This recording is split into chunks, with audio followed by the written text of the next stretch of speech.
My name is Fran Wickstrom. I'm here on behalf of the 10th Circuit Historical Society. With me is Senior Judge David K. Winder. Thank you, Judge Winder, for agreeing to be interviewed for part of this 10th Circuit Historical Society project. I'm very pleased to be here, and particularly with you. Judge, you were appointed to the federal bench in December of 1979. Is that right? That's right. December 20th, I was sworn in. So you just recently completed your 25th year on the federal bench? That's true. And you've taken senior status as of 1997, was it? My birthday in 1997, I was 65, and the so-called Rule of 80 kicked in. How does that work? That is the combination of your chronological years of age and your years of service. And for example, somebody that's sworn into the federal bench on their 50th birthday would have the perfect retirement arrangement.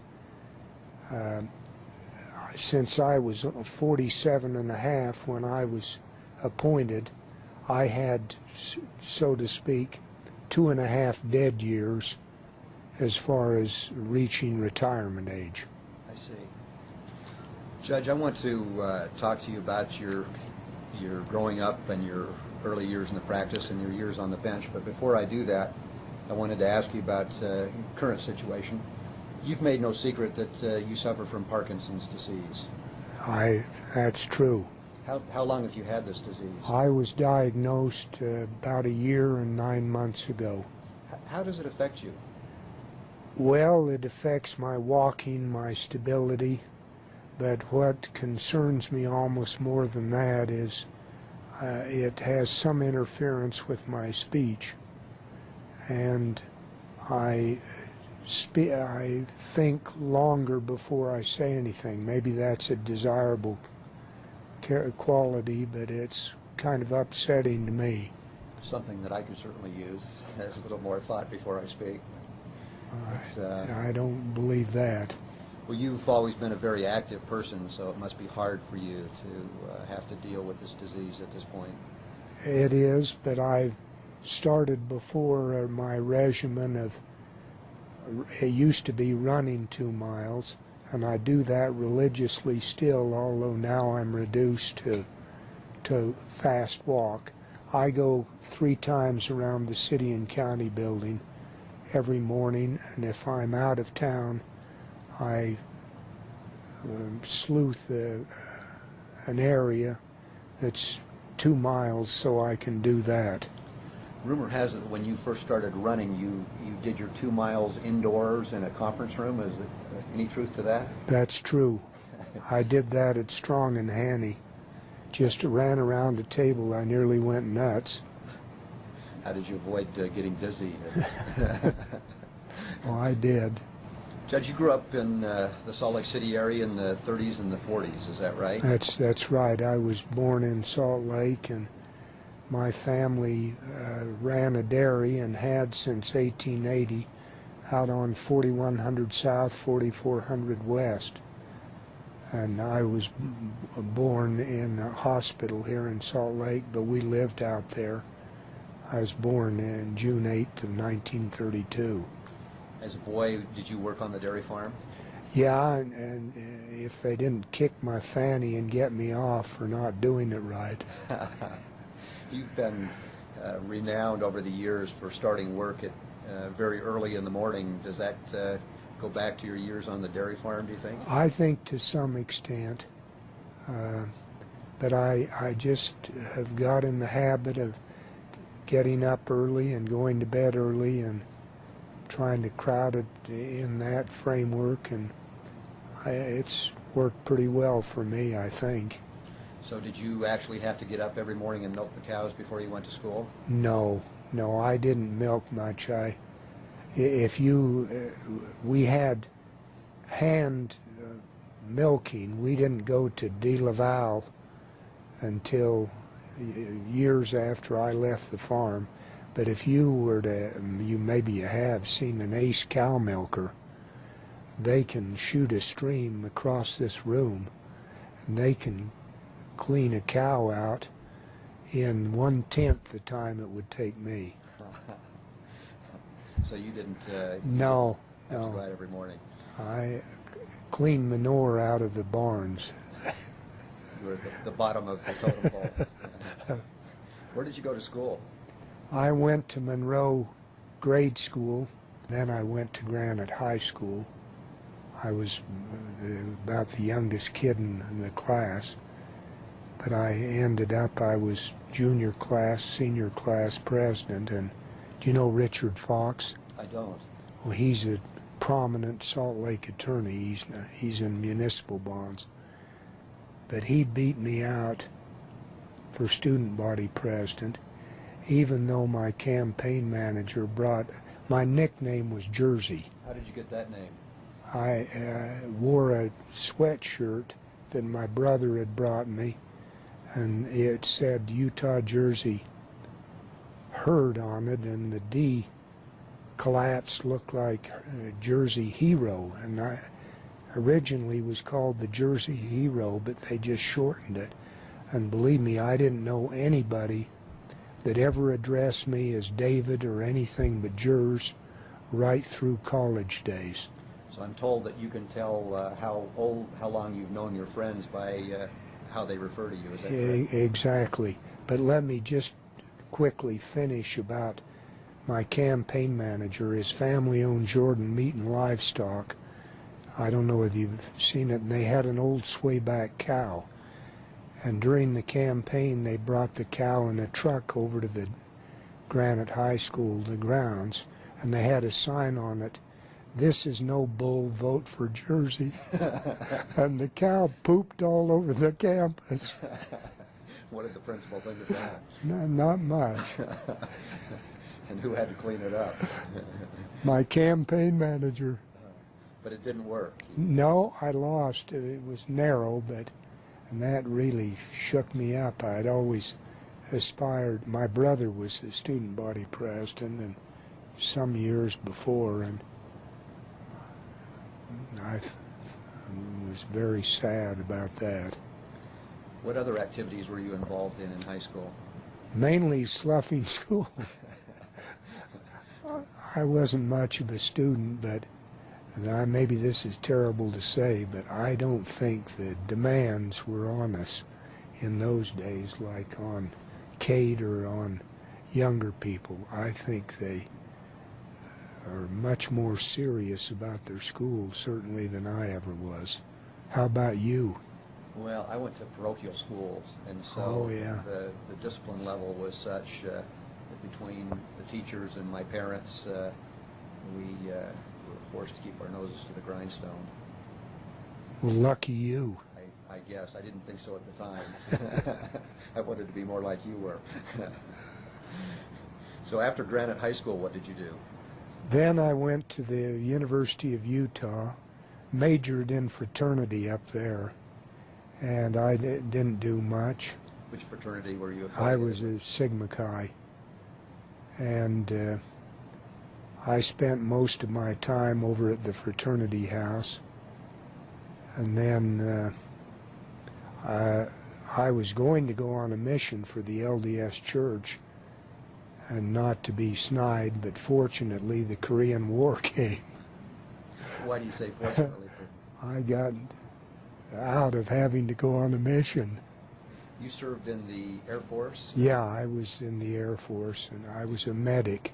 Did you get drafted, or did you volunteer? I've went with a National Guard unit that was activated, I see. and it was all local people. It was the 2 best years of my life. I got out, had the GI Bill, I had matured, and I went back to the University of Utah and got straight A until I was accepted at Stanford. So that was that helped you become serious about school and studying. That's right. That 2 years just awakened me, and I stopped screwing around for a little while. What was your service like in Korea? I wasn't in Korea. I was at the Salt Lake Air Base for a year, and then we moved to Clovis, New Mexico. I see. And I was with the same bunch, and just a bunch of great guys. But the experience helped you to grow up. Yeah, and we became integrated with some other units that had, one unit had a lot of African Americans. I'd never been around them at all, and it was really an eye-opener what went on in the big world. So you had grown up in sort of a protected environment out in the west part of the valley. Yes. Was it quite rural out there at the time Oh you grew up? my goodness. Within a mile radius there were 2 or 3 homes, and now 1,000 people or several thousand live in that same area. Was there anything about your growing up that led you in the direction of law? No, it was just that I had no place else to go, and I thought I might be a school teacher, but the discipline I was in, which is just general education, I majored in English, minored in history, and law school kind of was the only thing I could do. My wife wanted me to go that. I had the GI Bill. She was an only child, so her father was willing to help. Where did you meet Pam? In the University of Utah. She was from the Midwest. Yes, that's right. Judge, I know you recently lost Pam, and it's very difficult for you to talk about her. And but she was a huge and important factor in your life, wasn't she? Absolutely.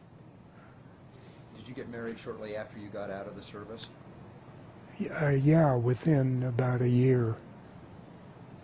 And we were married in June of '55. So your 50th anniversary would have been this June. Yeah.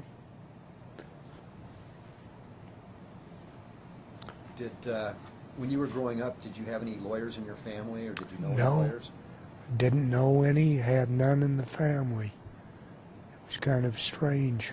I didn't have any great idea that I was going to set the world on fire, but and I wanted to go to Stanford. I'd heard a lot of good things about it and the climate and so on, and so I went down there. I kind of wished I hadn't the first year or two. Why is that? Well, law school was much tougher school-wise than anything I'd experienced before. Back in those days, were they accepting larger classes and then trying to weed them out during the first year? No, in my not that I observed. I think everybody in my class, but maybe 7, graduated. I always heard that, that look at the guy next to you, or I don't know, how'd that go? I think it was the Harvard story, look to your left, look to your right, 2 of you won't be here at graduation time. How did you hear about the Stanford Law School? Was there anyone in particular that steered you in that direction? No, there wasn't. I just heard generally about it, and I applied and I was admitted. No, nobody in my family. It's kind of strange, I guess. Did you enjoy your years at Stanford? Very much, although they were the first year there we had no tests at all until the end of the year. For example, we had a property class, personal property, and the classwork ceased at the end of the second. We were on the quarter system then.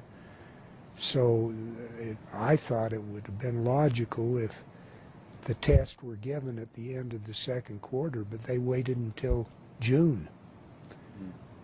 And I felt, such a responsibility, frankly. My wife, she was working at the Stanford Hospital. She was supporting me and her. We had no children. Her father helped considerably. My dad paid tuition. I just was afraid to fail because of all the, not pressure, but you know what these people had done for me. And then I had the GI Bill, which I got $150 a month, and that was like gold in those days.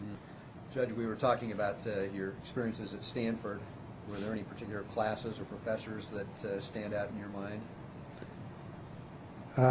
Hurlbut taught evidence, and he was exceptionally good. George Osborne taught property. He was exceptionally good. Frankly, I could name the whole faculty. I didn't, compared with professors I had dealt with before, I thought they were just more imaginative and more experienced. And I just was very impressed with Stanford and the tutelage I got down there. Did you have time, being married and everything, to be involved in many extracurricular activities? No, I didn't. I wasn't on the law review. I spent all my time studying. When did you decide that you wanted to be a trial lawyer? I would say 6 months after I got out of law school. I took the California bar and Utah bar. Incidentally, I took the Utah bar Wednesday, Thursday, and Friday, and California's Tuesday, Wednesday, and Thursday, the following. That must have been very hard. And I was first on Utah's and 12th on California's. That's impressive. And half of the California, as you know, they flunk out. Right, and California law was at that time very different from Utah law. Yeah, it was very different. But and the Utah bar was easy because they didn't have the what am I trying to? We didn't have the multi-state back then, did they? And it was No, just they didn't essays. have just essays. And but anyway, to get back, and I don't mean to sidestep your question, I went with J. Allen Crockett on the Utah Supreme Court, and as a clerk, and I didn't like that, and I would hate to be an appellate judge from my experience there. Why is that? I just want to be with juries and with people, and Where the action is. yeah, and I don't want to just sit around writing briefs.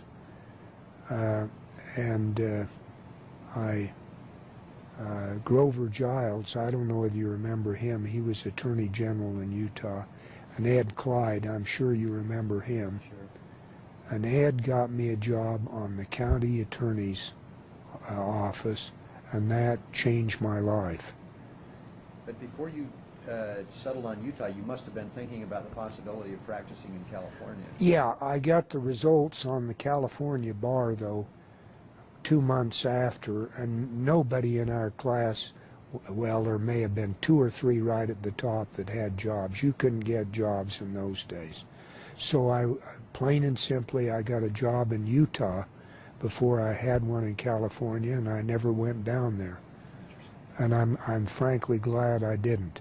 I go down there in those congested freeways and all that population, and I'm very fond of Utah. I think we've got a great state here. You graduated in 58. 58. There weren't big firms and with lots of associates and things Not like that. many. There were Gibson, Dunn and Crutcher, O'Melveny and Myers, and there were several in San Francisco. I didn't have a chance of getting on in any of those places. Describe, Judge, what it was like when you first started practicing, because as I understand it, you for a while you were working part-time in several different positions. For a while I was working part-time for in Ed Clyde's office and handling general practice, and at the same time I was working half-time in the county attorney's office on the criminal side, That was handling. common, wasn't it, back in those days? Very Practice? common. To make a living, you had to do it. I mean, in Salt Lake City, I guess, well, your firm, I don't know how big it was in those days, but Probably got 4 or 5. yeah, there Cal Bailey and and Charlie Parsons, and a couple more. George Latimer. George Latimer joined later, Right. but it was a different world than it is now. Of course, that's 30 years ago. How many people were in Ed Clyde's firm at the time? Dick Dusnip, Ron Boyce, and myself, and 4 others. So what were you doing for the county attorney? Handling criminal preliminary hearings, and I loved that. Just, we had to get a person bound over. Mm-hmm. Back then, they had the system where the county attorney filed the charges, prepared and handled the preliminary hearing, and then if it was bound over, it went to the DA. And Jay Banks was the DA, and after I'd spent 2 years in the United States Attorney's Office, I went back and was Jay Banks' chief deputy and tried Parker Nielsen and I tried all of the criminal cases in the 3rd District. What kind of work were you doing at Ed Clyde's firm? Just general, anything that walked through the door. Ed later became renowned as a water lawyer, but back in those days, did he do pretty much anything? He did anything, and there was water and oil and gas. I remember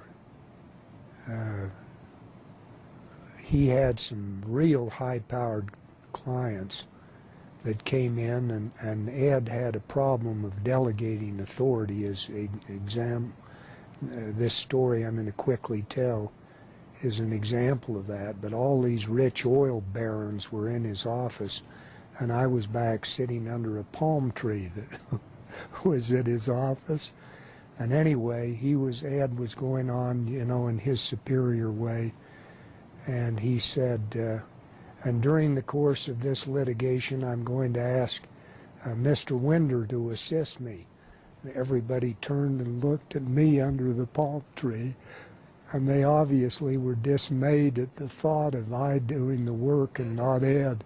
And Ed said, but don't worry about that. He said, whereas I charge $45 an hour, Mr. Winder's fee is $7. That was the billable rate. Yeah. Things have changed. Tell me about your first jury trial. Oh, I mentioned it when we were off camera. I was the prosecutor in this misdemeanor case where this guy in a restaurant had got popped in the face, and it was a 4-person jury. It was down in the bottom of the city and county building. I thought it was such a cut and dried, powerful case, but it turned out that the defendant was leaving the cafe, and the victim, if you can call him that, said, "Where's that big boy going with that little hat?"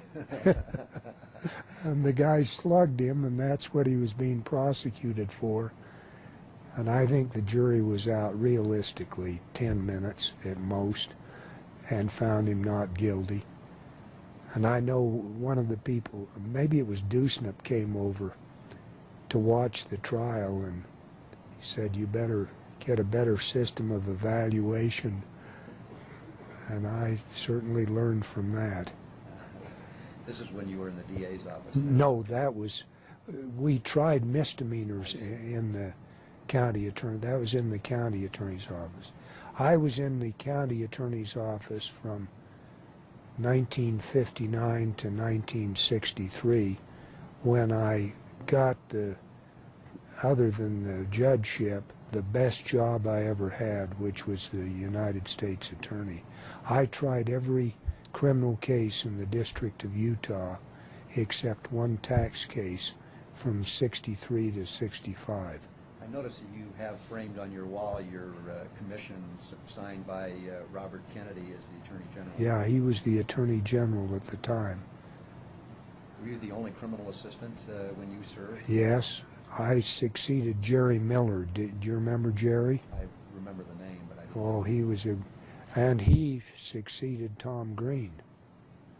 And that was, Bill Thurman was the U.S. attorney, and there were only, Parker Nielsen was in the office, but he didn't try. Lauren Broadbent, do you remember Lauren? Mm-hmm. Lauren had a little booze problem, but I've got to tell this, he was trying a case in front of Alden Anderson, and he was smashed. And anyway, Alden Anderson was telling the jury where they could go and what they could have to eat and so on. And one of the jurors raised his hand and he said, "I'd like what that little DA's." So tell me about your experiences in the U.S. Attorney's Office. You must have been trying most of your cases in front of Judge Ritter, is that right? Well, we had cases indicted in the odd years, went to Christensen, and in the even years, they went to Ritter. And so the prosecutors, out of fear of Ritter, filed most of them or had the indictment returned with Christensen. Christensen had to do this because Ritter was hand-picking cases. I mean, there is no way to describe the autocratic way that Willis Ritter operated. And I won't take the time, but that 2 years with him was the most, I don't know what word to use. I've never had an experience, but it helped me because having been through that, I felt I could do anything. Being able to try a case and survive Judge Ritter. Yeah, he had picked 3 juries in a half an hour, you know. He'd just wave aside any voir dire. Judge Ritter, to not dwell on this at great length, but he had been a faculty member on the University of Utah faculty in the law school. He had been Albert D. Thomas's campaign manager, and he got investigated back in Washington, and they recessed because a lot of stuff was coming out about shenanigans of a sexual nature, and so they convened the investigation out in Salt Lake, and finally in 1948 he was appointed by Truman. But to the day he died, which was in March of 1978, his credo was who had been for him and who was against him in these terrible investigations. And they really racked him over the coals. And take a guy, did you ever know John Boyden? I didn't. Well, he was a prominent attorney, and he aspired to be a federal judge himself. But he'd walk in Ritter's courtroom, and Ritter would stop talking. If you had been against him when he was trying for this job I've got, and that he wanted so badly, you couldn't get anywhere. And most of the United States attorneys, the assistants at that time, were on his S list, and he wouldn't deal with them, and frankly Parker and I were the only ones he would deal with.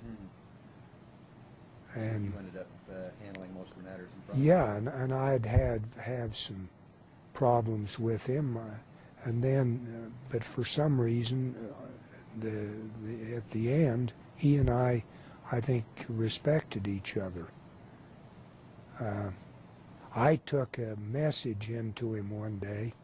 Bill Thurman had me take it in that dealt with the El Paso gas case, which he had been reversed in 3 times, and it was in effect pull the wool over the judge's eyes and get us a continuance. And like a stoop, I picked up the missive, and I walked into his office. I was scared to death every time I did that, and I was doubly scared because of what I was about to ask him. And I was sitting there asking for the continuance, and I had that on the desk. And he reached over and he grabbed it.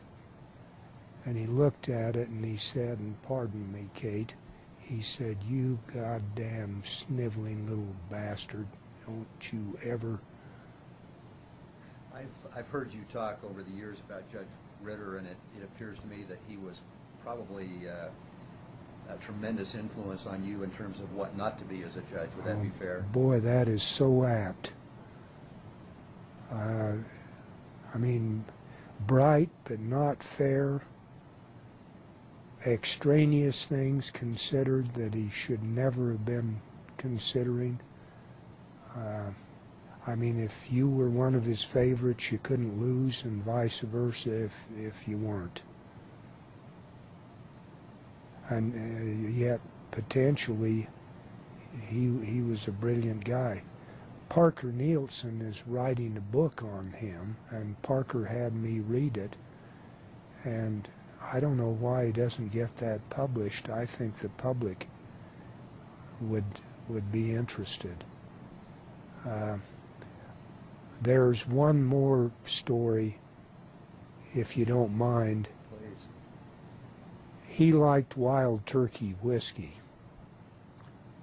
Spence Vinoy was his valet and did everything, shined his shoes. I mean, he was just subservient. And Ritter one day said, "Go over and get me 10 bottles of Wild Turkey." He was the only one the liquor store would take a check from. He gave the check to Spence. Spence goes over to the main liquor store here, and there are 10 bottles of Wild Turkey on the shelf, which Ritter, or no, I beg your pardon, there were 8.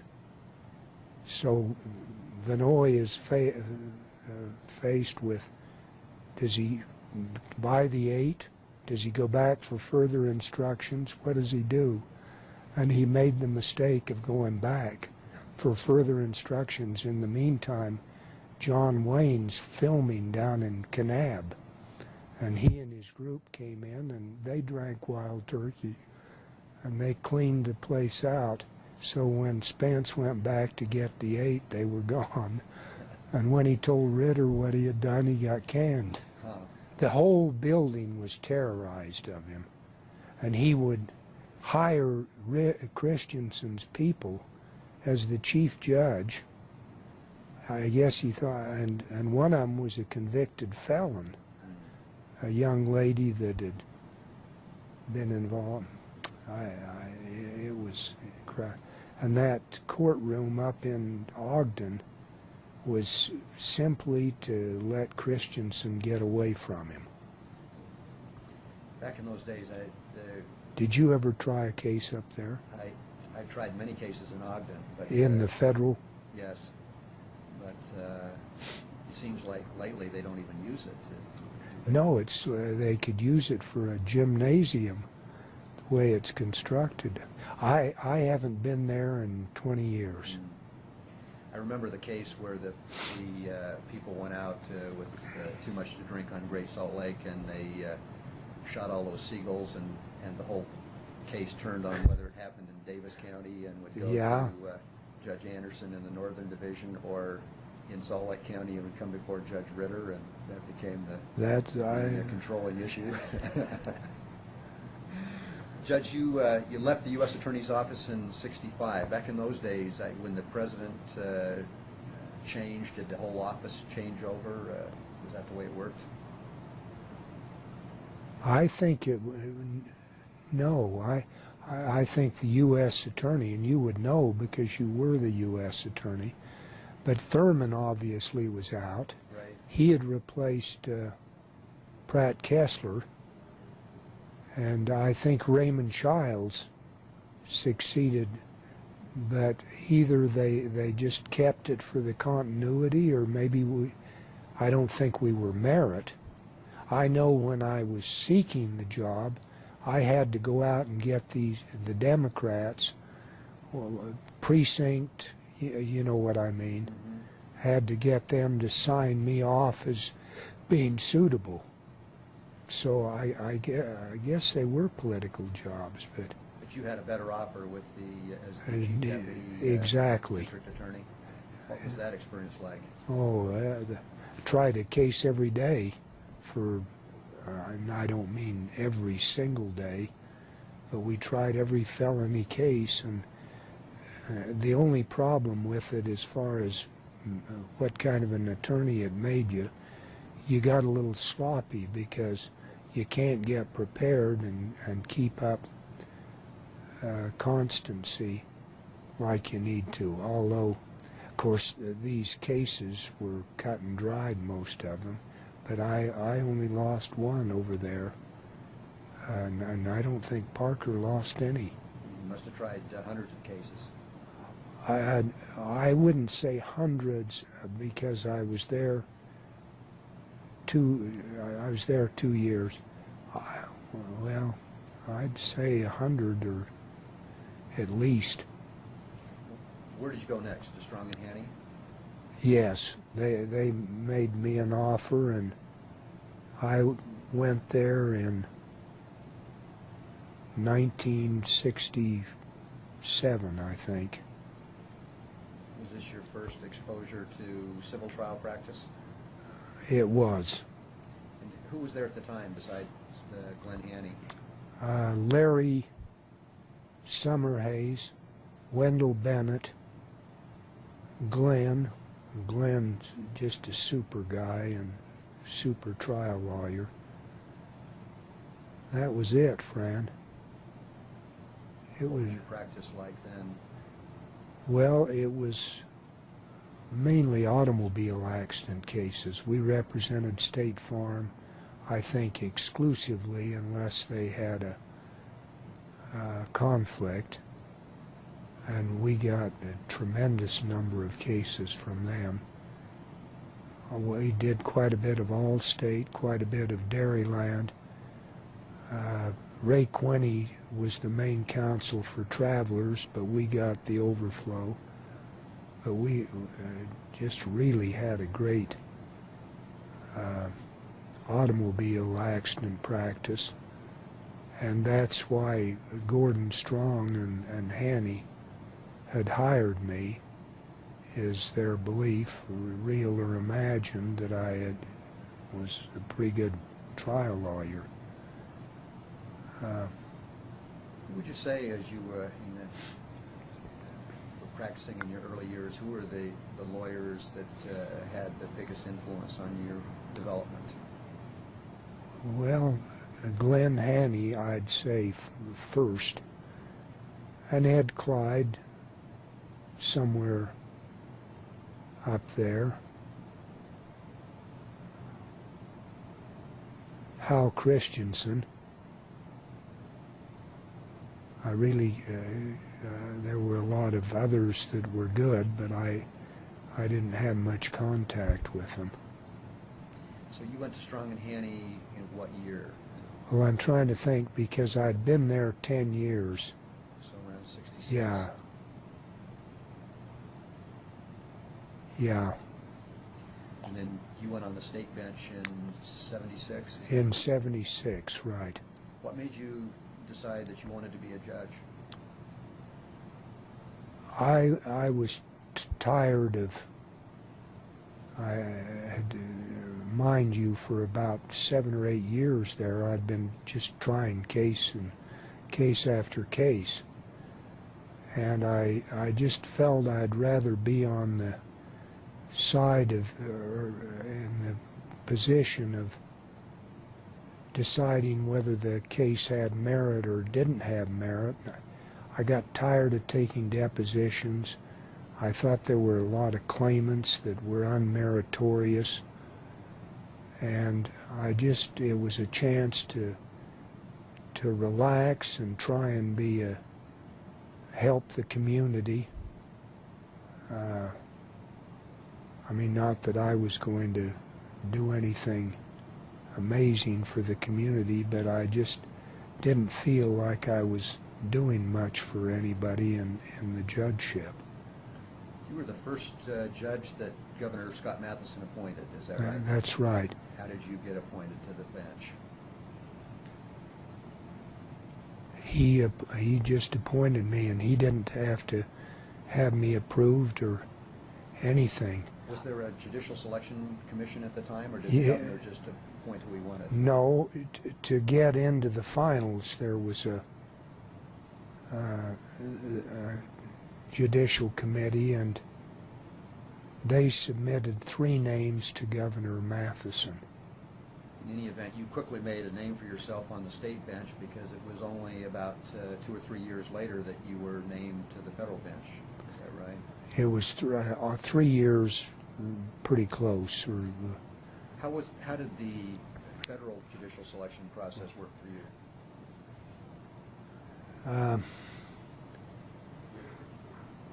And I think this is quite interesting and quite telling because it was a real, true, I think, selection process, not politically engineered, up until several of my successors were appointed. And what I'm going to describe, Jenkins underwent exactly almost the same thing.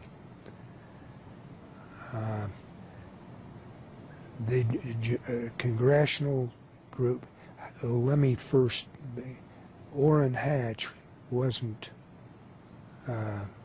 in office until 1976. Ritter died in March of 1978, and Bruce Jenkins was selected to succeed him. And what they did is the congressional delegation, and they selected, I think, 20 people who were on the selection committee. And they were from all walks of life. There was an African American, Alberta Henry. There was, anyway, they were 20 prominent citizens, Sam Thurman. Not just lawyers, though. There were about 4 or 5 lawyers, and the rest were civilians. And what they did with Jenkins, they did exactly the same with me, because I had applied to the same panel that Jenkins did. Jenkins was appointed 1 year before me. They created a new judgeship, the one that I got. Jenkins came out as one of 5 finalists, and Vinoy Christofferson, Jim Sawaya, Tom Green, Bruce Jenkins, those 5 were selected, and those names were submitted to President Carter, and he selected Jenkins, of course. Now to go to mine, it was almost exactly a year later, and in the meantime, they had authorized a 3rd judgeship to go with Anderson and Jenkins. And so I was part of that process. There were about 20 people, and I've named Sam Thurman, they weren't the same people that were Jenkins, but the same procedure. Orrin Hatch had nothing to do with Jenkins or mine or Tom Green's, who was after me. I mean, I say had nothing to do. He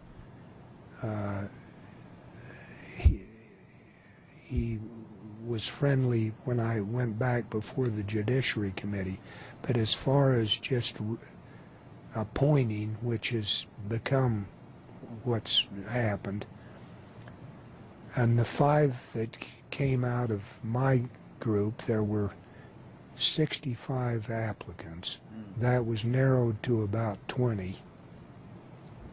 And then this group picked 5 people, and there was George Balloff, who was a state of Utah judge in the 4th District, Provo, Tom Green, Steve Anderson, Dick Juke, and myself.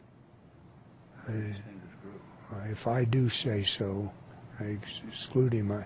But here was Anderson, who later the 10th Circuit, and of course Green was appointed next after me.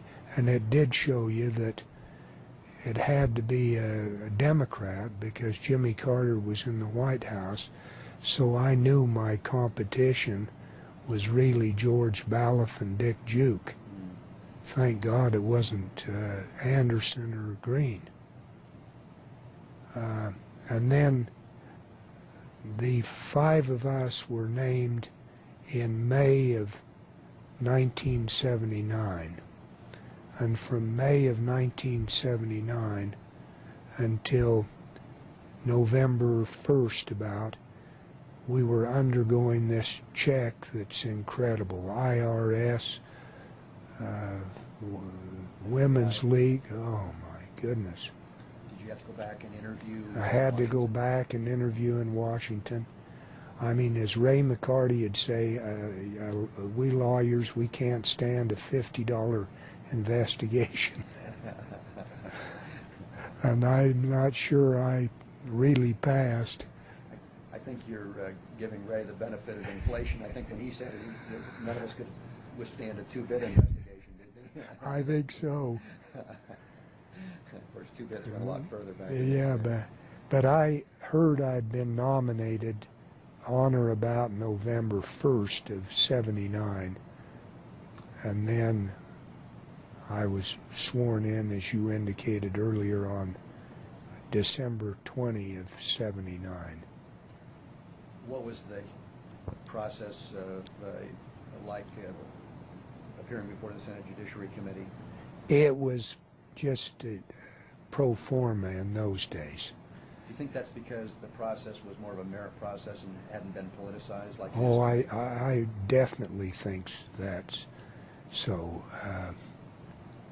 There was this exchange. Hugh Heflin, you remember him, the senator from Alabama? Right.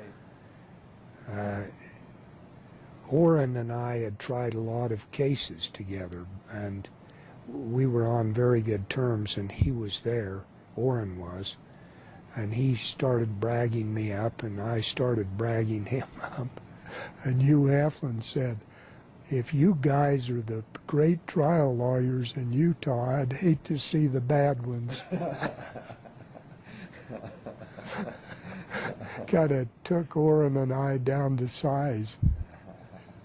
Judge, you have been the mentor and example for numerous judges who have taken the bench after you. When you assumed the federal bench, who did you look to as a mentor or an example of what you would like to be as a judge?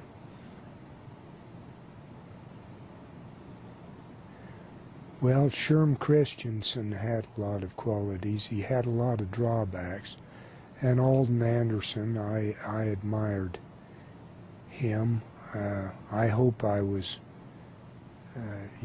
somewhat questioning of these people. I wouldn't say, the 100% I admired them, but I think as far as the judges are concerned, the ones I've stated most impress me. What are some of the, as you look back, what are some of the cases that you handled on the federal bench that stand out in your mind? Well, the Affleck case, it was just long. It wasn't real difficult. And I tried that about 2 years after I took the federal bench. I've heard some stories about that case involving a Japanese witness with a heavy accent that was driving the poor court reporter crazy. And what was that story about? Yeah, well, the government needed to have him badly because he was, and they needed to have him eliminated as a witness. And this witness was a absolutely key witness, and or he would be key to help Affleck. Affleck was claiming that he was about to get all this money from Japan and that he had given the records to someone to look at to see if it was an authentic claim. And during the trial, the prosecutor said, well, now, did Affleck give you some papers? And he said, yeah, he gave me papers, and I took them to an American lawyer friend of mine to have him look them over and see if they were valid on the collateral. And he came back to me, he said in his Chinese accent, and the prosecutor said, well, what did he tell you about these papers that Grant Affleck had given you? And he turned and he looked at me and he said, can I tell him? I said, sure, go ahead and tell the jury. The jury and everyone was there, and he said, well, he said they were complete bullshit. And there, even Grant Affleck got down on the, nearly fell over with laughter at that. Another case that you handled that was quite controversial at the time was the Singer case involving the... It certainly was. And I granted a summary judgment. It went to the circuit. My opinion was at 216 pages. That was back when they were longer. Blake Harper, do you know Blake? Sure. What a wonderful law clerk. He's up there early on in that group, and he worked with me on Singer. We found summary judgment justified on all of the claims, and it was affirmed all the way to the United States Supreme Court. What was it like having Jerry Spence before you on that case? Well, he was all for me to begin with, and then he wanted me off the case badly when he saw the way it was going. I like Spence. I think he's a pretty good guy. He's a little full of crap at times, but he's an effective lawyer, I'll tell you that. Some observers thought that he went out of his way to try to antagonize you, to provoke you into doing something that would get you off the case. Is that the way you saw it? I saw it that way. He was all for me when my decisions were going his way. A squad of 9 people had convened, and one of them shot and killed John Singer. And to begin with, and incredibly to me, the state wouldn't divulge the names of the firing squad, or I call them that. And I ruled quickly and confidently that that had to be divulged. And so I remember in the paper, and it was typical of Jerry Spence, Judge Winder has folded back, some flamboyant statement praising my verdict. And that was the way it was in the beginning of the case. And then when it started going against him, among other things, Vicki Singer, John's wife, came forward to say she had known me at Granite High School, thought I would be fair, but sadly enough I was not being, and I should get off the case. And then he used that as the basis for an appeal, and he used that Glenn Haney was one of the attorneys and I'd been with him. But that was 3 years before. But I think the discovery in that case was something like 10,000 pages of depositions. I've never seen a case worked hard, and I think there were 7 or 8 attorneys. And ultimately the 10th Circuit upheld your grant of summary judgment? Yeah, in fact, they said your opinion is the opinion of the case, and it's about a 3-page decision.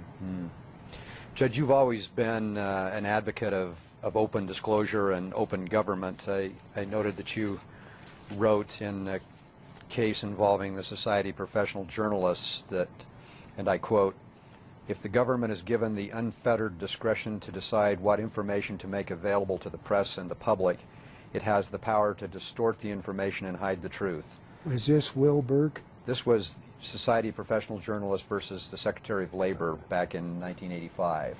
I think it had to do with the Wilberg mine, didn't it? I think it did. That's correct. Yeah. And you went on to say, "The First Amendment guarantees of free speech and free press protect our right to freely criticize the government without fear of censorship by the government. But censorship in speaking and publishing is not the only form of censorship that must be prevented. The process of filtering information, selectively releasing some information while withholding other information, can be effectively used to prevent criticism and hide mistakes. The First Amendment guarantees apply to both forms of censorship." That was an important decision for free and open government and disclosure on the part of the government. You recall that case? Yes, I do. And that language that you wrote has been quoted often by by journalists in support of their access to government records and information. They gave me that award over there, I think mainly based on that case. Are there any other cases that stand out? There are so many. One of them, well, two of them, and I'm not doing this because you're sitting here, but one, it's not a momentous legal case, but factually it was one of the most interesting, is you represented, was it Hyatt? The Hyatt Corporation, that's correct. And none other than our mayor represented John Huntsman. This is John Sr. John Sr. Huntsman, and John Huntsman is over in Hawaii for their annual trip, and Jim Kimball is over there, and Jim Kimball's daughter runs down the hallway of the employee area, had suddenly got off the track and gone over and got in there, and John playfully, although my wife always challenged that, but anyway, chased her, and in the course of it slipped and fell. And I've never, and I want to be careful here, but I have never seen a performance like John Huntsman put on. I think he was on the stand for more than a day, wasn't he? Oh, he was. I owe you an apology, Judge. I know that you always signaled to lawyers when it was time to object by a look in that direction, and every time you looked in my direction for an objection, I would make sure I was looking the other way because I wasn't going to object to anything that he wanted to testify to. He went on and on and on. And for all that effort, he ended up with a 0 amount in the verdict. And then there's another case that you won and lost first time it was tried, that Archaeological Resource Act, and they ended up finding him guilty on the government property, on the old statute. That was a felony, not a misdemeanor. Yeah, it was, as I recall, a 10-year felony. I had the distinction of trying and losing the first case charged under the Archaeological Resources Protection Act. I think it was signed into law by President Carter about the time you were nominated. It was, I think he signed the law on the Wednesday before Thanksgiving, and these people went into a famous ruin in Grand Gulch area over the Thanksgiving holidays, and then was later prosecuted by you. And as you pointed out, the jury acquitted him on the Archaeological Resources count, which was a 2-year felony, but convicted him on theft and destruction of government property, which was a 10-year felony. Judge, one thing that's been said about you by trial lawyers is that once you went on the bench, you never forgot what it was like to be a trial lawyer in the trenches and the hard work that was required and the stresses that the lawyers had to operate under. Is that true? Yes, it is true. And it's a tough job. only half facetiously, I remember the walks from the office over to the courthouse building on the morning of trial started, and I'd almost wish a car had hit me.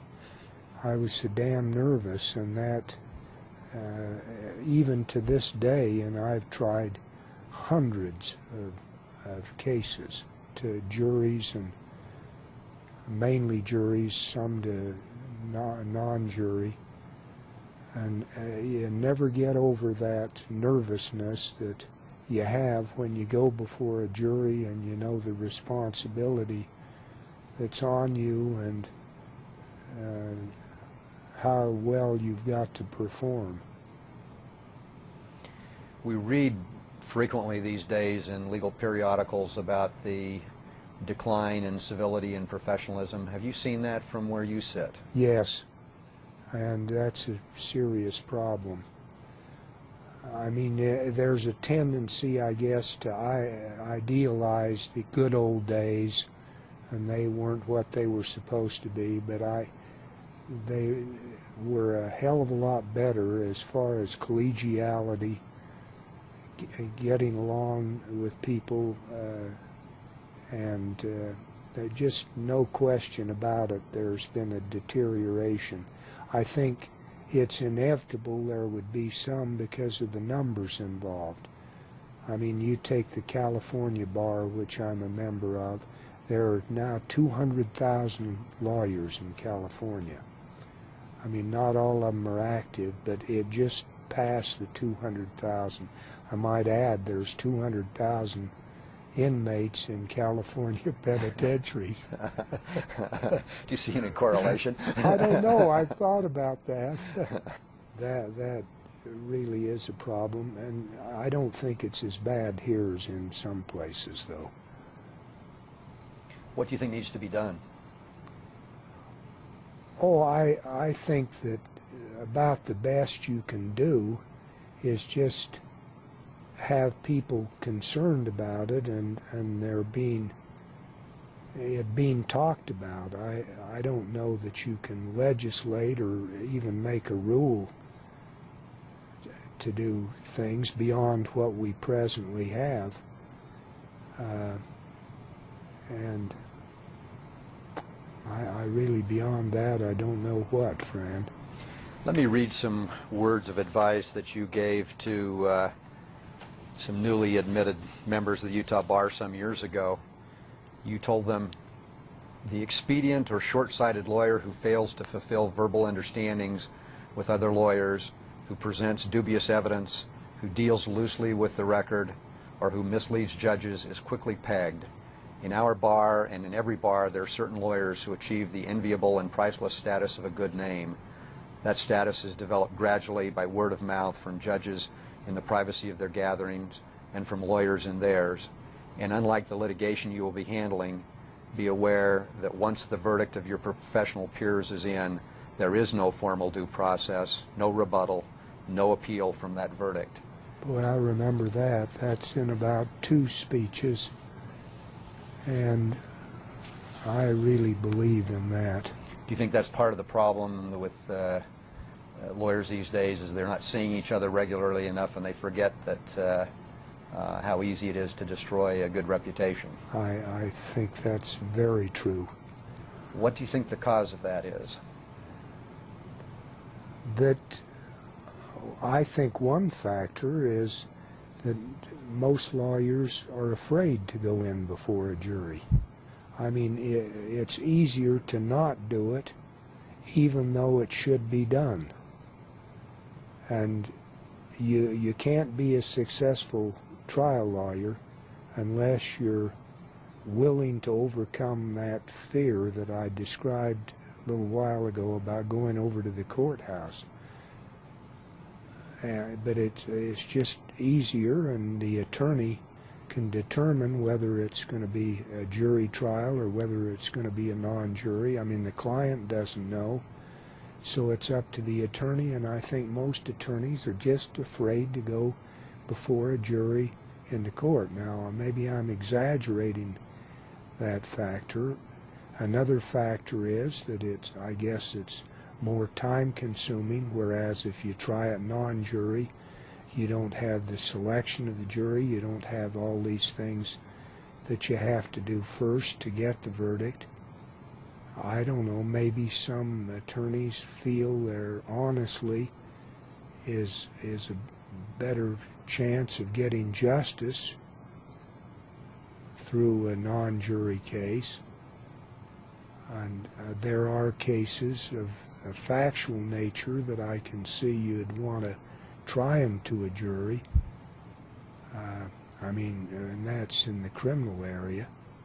I mean, a non-jury case in the criminal area is just crazy. I think almost it's just selling your client down the river. And I really, when they want to waive a jury, I almost force the jury on them in a criminal case. I mean, part of that is selfishness. I mean, they're tough to decide that yourself. But I mean, there are 12 people, and I don't feel guilty at all in pushing a jury on an attorney or that appears not to want. Would you agree with how Absolutely. important that is to our society? Definitely. You know, there are a number of federal judges who believe that their job is to manage the caseload and see a jury trial or even a bench trial as a failure of the system. Do you believe that? Hell no.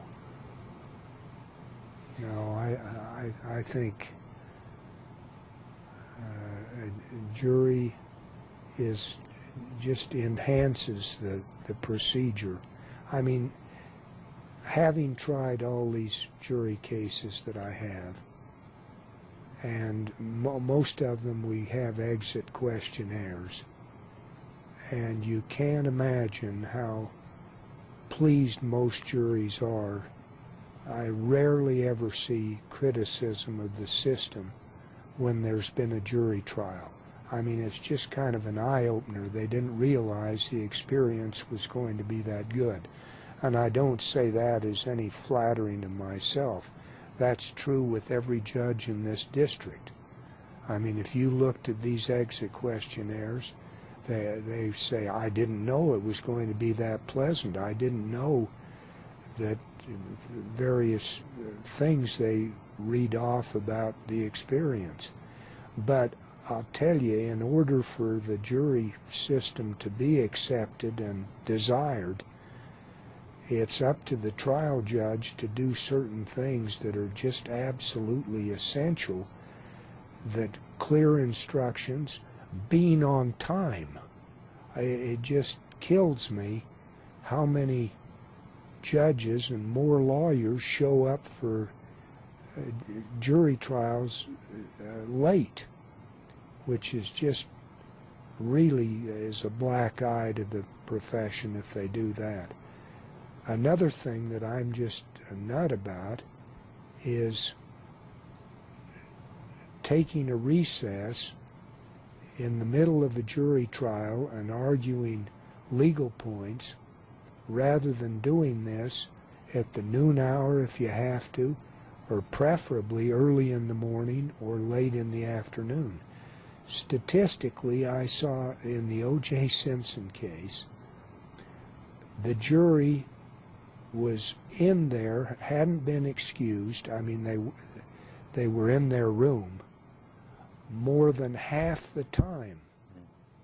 So they're, for months, they're spending more than half their time not on anything productive to the resolution of that case, just sitting there doing nothing. And I tell attorneys right before the case begins, if you've got something to, some point of law to cover, we do that morning, evening, noon. And I think if you follow just a few of these simple procedures and rules, the jury has a pleasant experience, and they love the chance to make a decision.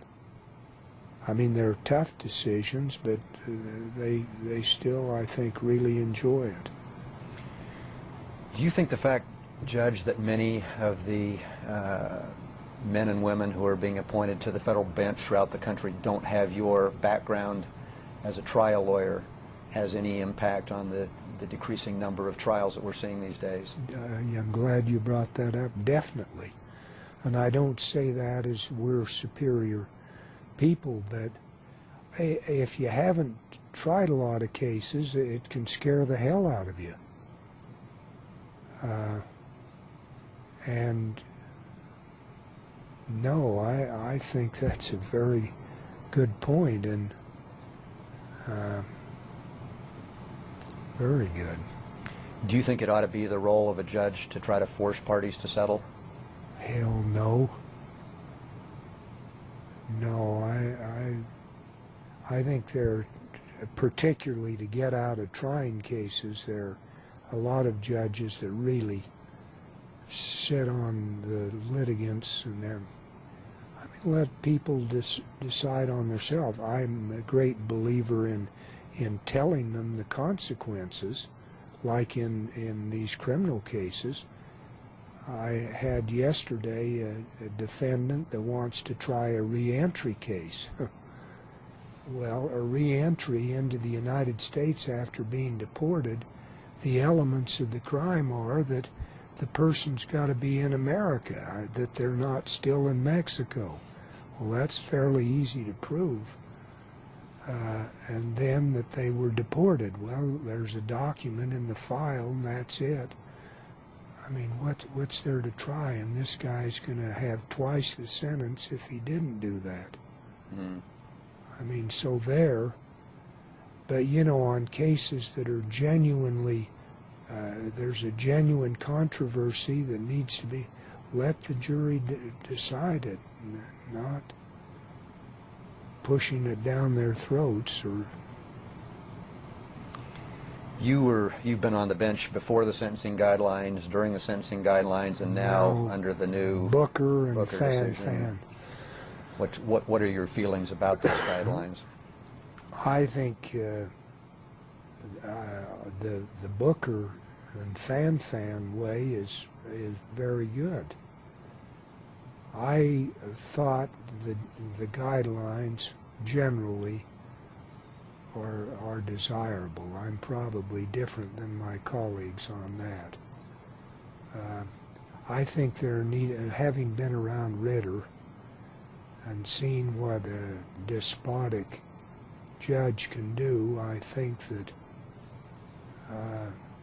the guideline system channels you, but it's got some problems, and Booker and Fan, I think, pretty much take care of that. You use the guidelines, but they're not mandatory. They're advisory.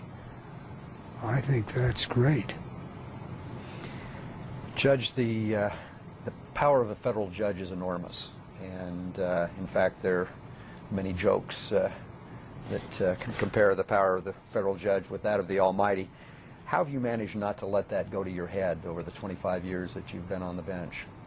Well, I hope that factual assumption you've made is true, but I don't know. That's kind of an and it's a very proper question, but it's intensely personal, and I'm not that sold on myself as being the be-all and the end-all. Judge, you're also noted for the respect and courtesy that you've extended to lawyers and everyone in your courtroom.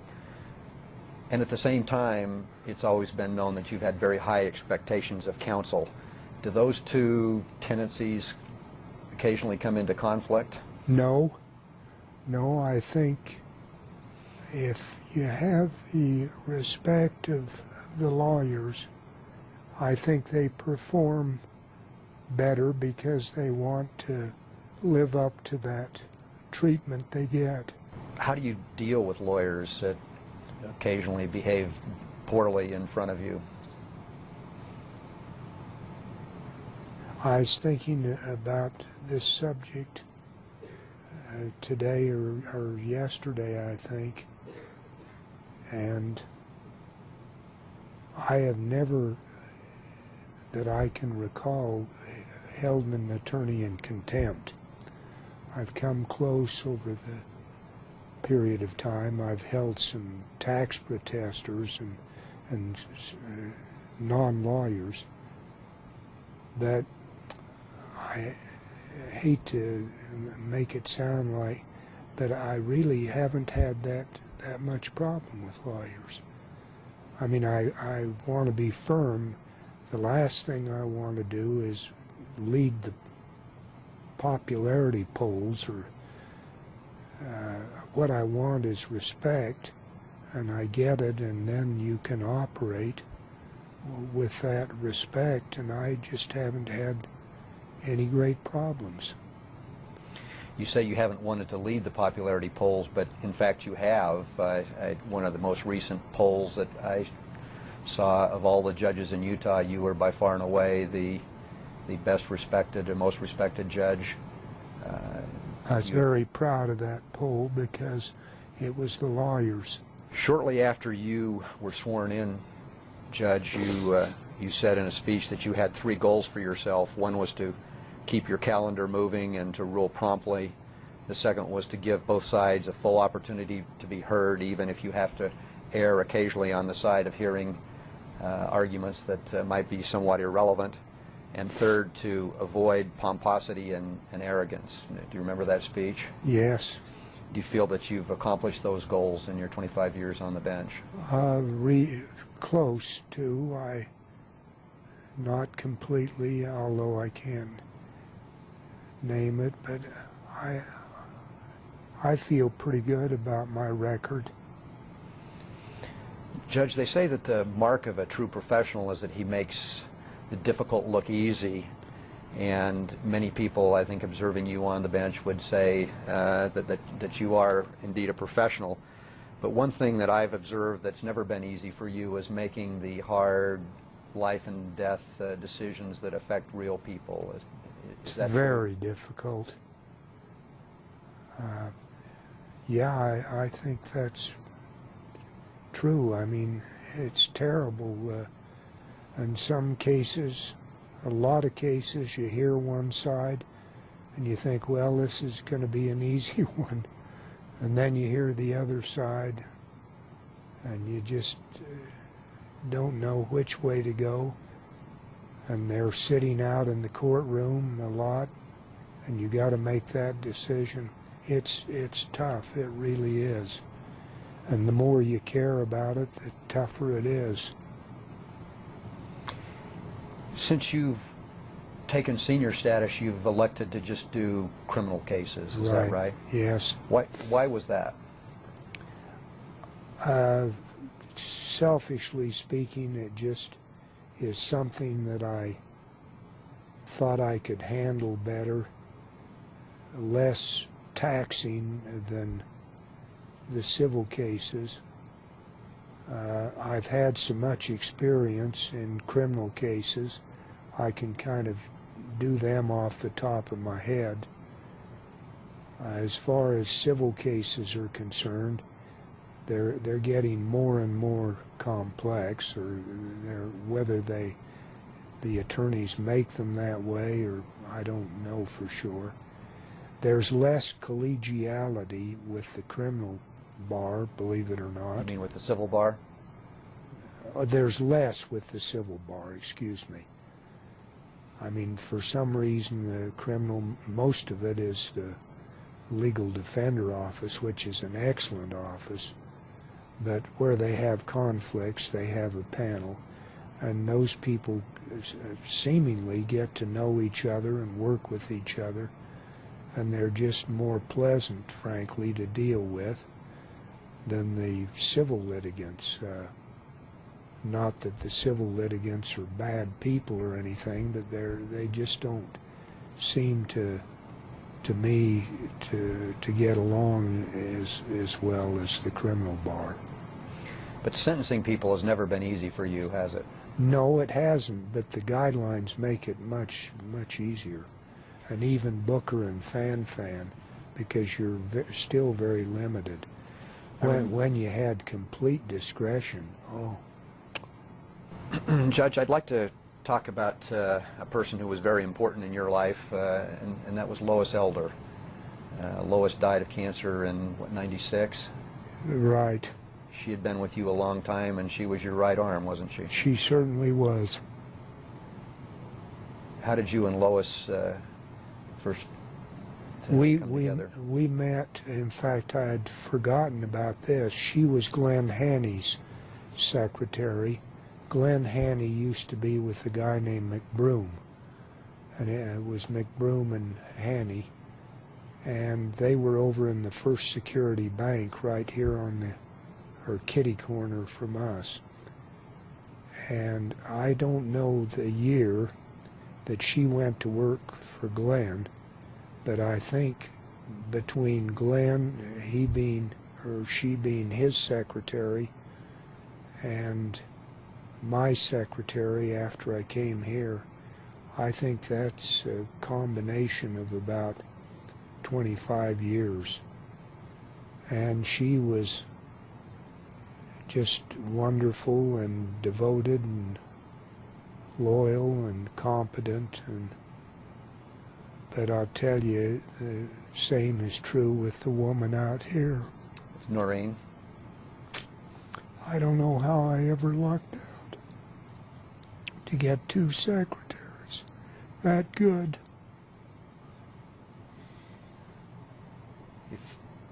You've had a number of law clerks over the years, Judge. 44. 44, and if you look at them, they would constitute a who's who of the legal community in Salt Lake City. What's been your secret for picking such talented and wonderful clerks? But I've never had a dud. I mean, Fran, in any year, the decision I've had to make that has been the toughest is selection of those law clerks. I mean, to get somebody that's not competent or not compatible, I just shudder at the thought. And they have so helped me, I can't exaggerate it. You stay very close with your former clerks, don't you? Yes. And now some of them are actually serving on the bench. There are three. Jill's on the Supreme Court, Tony and Tom Kay are on the District Court. I try to stay close to all of them. Not cloyingly close or not trying to interfere, but just knowing if there's anything I can do, I will do it. Judge, when you went on the bench, you were a person who had many friends in the bar, and did you find that you had to isolate yourself somewhat? Somewhat, but not. I didn't feel with the non-lawyers, and I didn't have that many lawyer friends. I didn't feel there was really a problem. I don't talk about my cases or seek any advice from these people, and Sherm Christensen, for example, was a nut about this area, and he called me a couple of times to straighten me out. Was on some request for fees or some thing, and he didn't realize that it was just to other judges. He thought it was to the bar that I was soliciting using my prestige as a federal judge. And he called, and it was clearly the announcement that it was only other federal judges, which is a vastly different thing than, and he apologized, and that was that. But it really offended me that he would think I'd be that stupid.